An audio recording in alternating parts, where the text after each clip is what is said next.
નમસ્કાર વિદ્યાર્થી મિત્રો, વન રક્ષકની અત્યારે પરીક્ષા ચાલુ છે અને આ પરીક્ષાની અંદર જે ઓનલાઈન આજની જે શિફ્ટ 1 હતી એની અંદર કેવા કેવા પ્રશ્નો પૂછાયેલા છે એની આપણે ચર્ચા આ વિડીયોની અંદર કરવાના છીએ.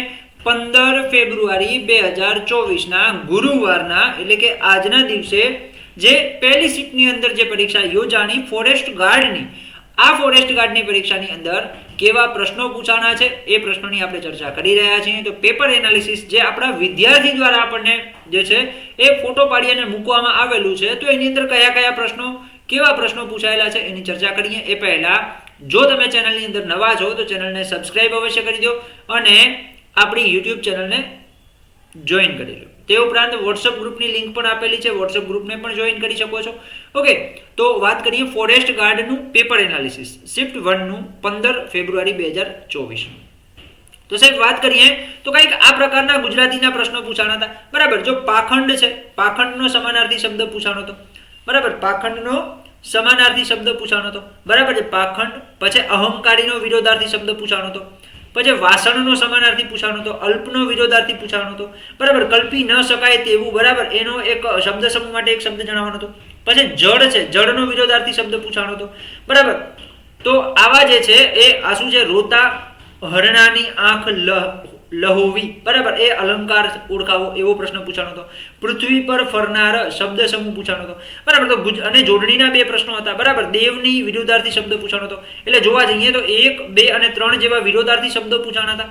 બરાબર, 3 વિરુદ્ધ અર્થી શબ્દો પૂછાણા હતા. ઓકે, એના પછી 1, 2, બરાબર, 1 અને જે 2 છે એ 2 જેવા સમાનાર્થી પૂછાણા હતા. બરાબર, 2 સમાન અર્થી પૂછાણા હતા. ઓકે, એ ઉપરાંત શબ્દ સમૂહ માટે એક શબ્દ પણ પૂછાણો હતો. 1 અને 2 જેવા શબ્દ સમૂહ પૂછાણા હતા. 2 શબ્દ સમૂહ પૂછાણા હતા.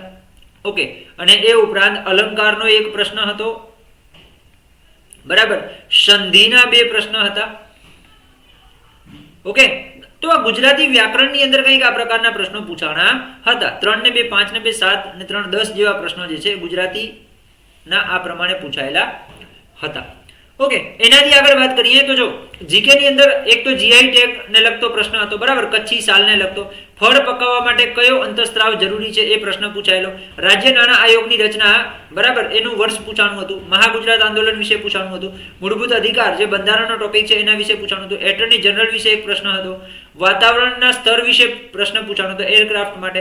બરાબર, પછી આઈઆઈટી મદ્રાસ, બરાબર, એની જે ઓપરેટિંગ સિસ્ટમ છે એ કોણે વિકસાવી છે એને લગતો એક પ્રશ્ન હતો. દિલ્હી મુંબઈ જોડતો જે કોરિડોર એક્સપ્રેસ વે છે એના વિશે એક પ્રશ્ન હતો. કેગ વિશે એક પ્રશ્ન હતો. બરાબર, જો બંધારણની વાત કરીએ તો બંધારણમાંથી કેગનો એક પ્રશ્ન હતો. કોમ્પ્યુટર એન્ડ ઓડિટર જનરલનો એક પ્રશ્ન હતો. બરાબર, એટર્ની જનરલનો પ્રશ્ન હતો. બરાબર, એટર્ની જનરલને લગતો પ્રશ્ન હતો. મૂળભૂત અધિકારને લગતો પ્રશ્ન હતો. બરાબર, પછી આગળ વાત કરીએ તો સ્પેસને લગતો એક પ્રશ્ન હતો. રંગસૂત્રને લગતો એક પ્રશ્ન હતો. ગુજરાતનું સૌથી ઊંચું શિખરને લગતો એક પ્રશ્ન હતો. ચિત્રકલાને લગતો પ્રશ્ન હતો. દાંડી કૂચને લગતો એક પ્રશ્ન હતો. બરાબર, ઓક્ટોબરમાં કયા ગેમિંગ બેટિંગ એપ જોડાયા એ એના વિશેનો પ્રશ્ન હતો. બરાબર, અભિનેતાઓને સમન્સ પાઠવ્યા કેને કેને એ જે છે એને લગતો પ્રશ્ન હતો. કચ્છમાં કઈ જમીન આવેલી છે એ કેવો પ્રશ્ન હતો. 1540 થી 1948 કચ્છમાં કયા રાજવંશોનું શાસન હતું એવો પણ પ્રશ્ન પૂછાઈ ગયો. બરાબર, મૂળભૂત ફરજોને લગતો એક પ્રશ્ન હતો. બરાબર, મૂળભૂત અધિકારો અને મૂળભૂત ફરજોને લગતો પણ એક પ્રશ્ન હતો. સોમનાથ મંદિર કયા ભગવાનને સમર્પિત છે એ પણ પ્રશ્ન પૂછાયેલો છે. મરાઠા સામ્રાજ્યમાં કયા સ્થાપક સુરત પર આક્રમણ કર્યું હતું એને લગતો પ્રશ્ન હતો. ડિસેમ્બર 2023, બરાબર, મંત્રીઓના પ્રધાન વિશેનો પ્રશ્ન હતો. કયો આદિવાસી સમુદાય આફ્રિકન મૂળનો હોવાનું મનાય છે એવો એક પ્રશ્ન હતો.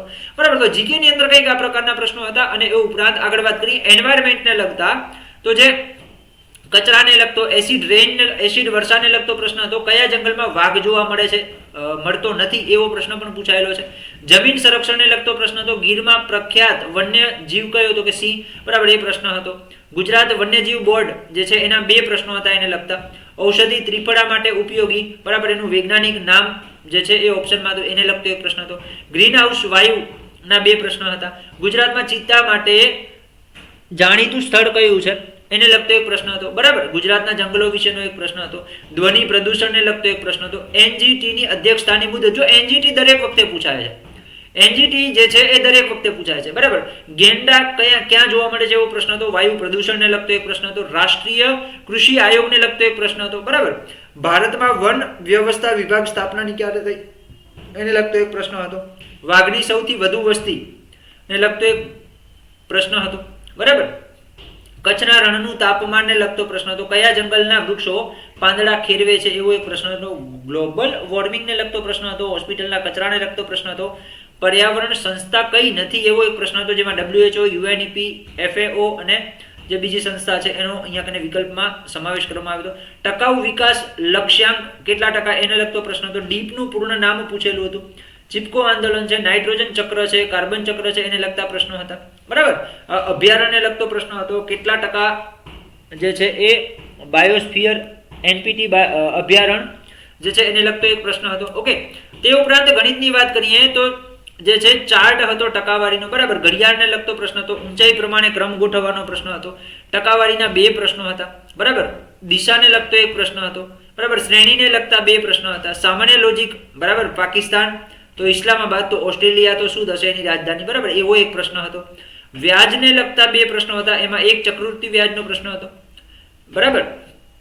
પછી એક પ્રશ્ન એવો હતો કે 22,0500, બરાબર, તો કે 2,20,500 નો કઈ સંખ્યા વડે નાનામાં નાની ભાગતા પૂર્ણ વર્ગ બને એવો એક પ્રશ્ન હતો, બરાબર. તો આ રીતે ગણિત, ગુજરાતી, જીકે ના પ્રશ્નો જે છે કંઈક આ પ્રકારના પ્રશ્નો છે એ તમારી વન રક્ષકની પરીક્ષાની અંદર પૂછાણા હતા.